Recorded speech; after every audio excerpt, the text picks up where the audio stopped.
Greetings, friends. Just a short little video to talk about the highlights from Plato's Republic. A lot we could talk about, a lot here to think about, but just want to pick up a few of the ideas that are specifically related to this particular course. So, what is the focus of this book? The focus is justice, and for Plato, justice means more than just right and wrong. It's the right way to live and the wrong way to live. That would be justice. Justice would be right, not just in terms of the decision in a court case, but it's the right way to conduct one's life.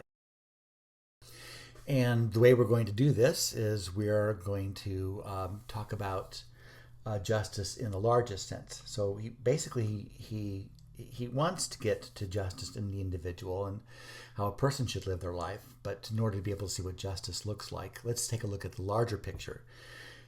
Take a look at what we can see. You can't see justice inside of a person. You can't get inside a person's head, but you can see what it looks like in a society. And so from that, we can make some inferences about what justice means to an individual. So he talks about the city. Remember all the different ways that cities could be constructed and how it looks and what goes on inside the city. Remember, he talked about the people who produce things and the people who govern things, govern the people who produce things. And he wonders who it is that's going to rule this these people who are going to rule these individuals. And he said the guardian is going to do this. The guardian, remember, is this unusual individual. They have remarkable skills. They are fearless. They're fierce. But the problem we're going to have is how to develop these people, because they also could turn on you and make things very miserable for you. So he's going to make a case for how a person that is spirited and animated and can be prone to violence, how they can be controlled. And he uses the example of a dog.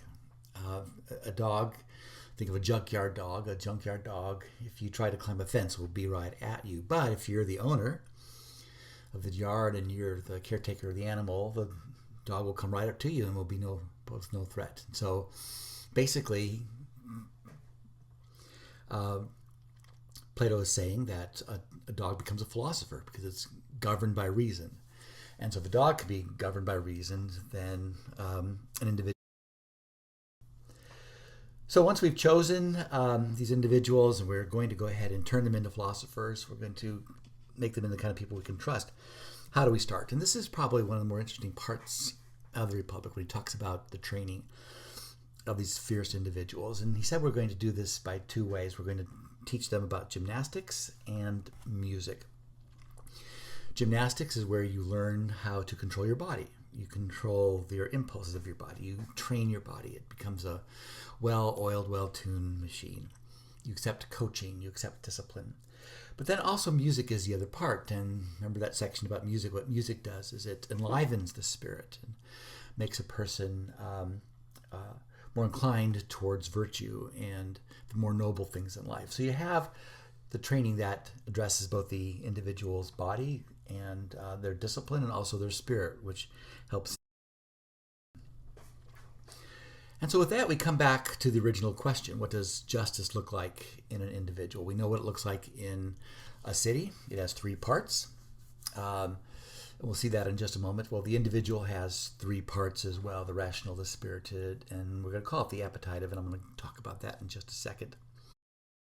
So the last question that I asked you to take a look at, and we're going to spend the most time of all the questions on this question, is what do the three parts of the city look like, and what do the three of the individual look like? So let's go back to the three parts of a just society. There's going to be rulers, guardians, and producers. Start with the producers. The producers are the ones who make things. The ones who consume things. And Plato is very clear. There's nothing wrong with wanting things and producing things. In fact, he appeals to that. He doesn't want you to live a Spartan life, but to have your food taste well, to make the fine things in life. It's not. He's not saying that we should not have appetites. Those appetites shouldn't be large. They should be large. You should want the best things in life. The question is how to control that appetite so it doesn't get out of whack. If you want too much, well, you might end up encroaching on your neighbor and cause all kinds of problems. So there has to be people who rule that society. There has to be guardians who then also execute the will of the rulers and protect protect the individual. So in a just society, you have these three elements: the rulers, the guardians, the producers. Same thing with an individual. There's a part of us that wants things. Nothing wrong with wanting things. Nothing wrong with wanting the best out of life and aspiring to that. And the Spirit is what animates us and takes our desires and helps us to be motivated during the day to achieve that. But there has to be another part that sits on top of all this. It's called the rational part, and that helps make some decisions. It's okay to want money, just don't take the money that doesn't belong to you. It's okay to want property, but don't take the property that doesn't belong to you. So the rational helps make those decisions about what to do and how to do it and how to be effective. And we'll see later on that Rousseau will talk about one of the saddest things in life is to want something and not be able to get it.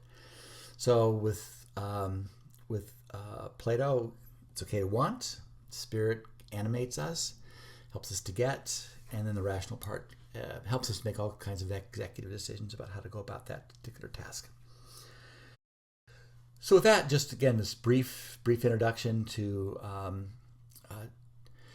the Republic, or actually a brief summary of the Republic, and just give you an idea of the kinds of things that are important in it that we need to make sure we take with us.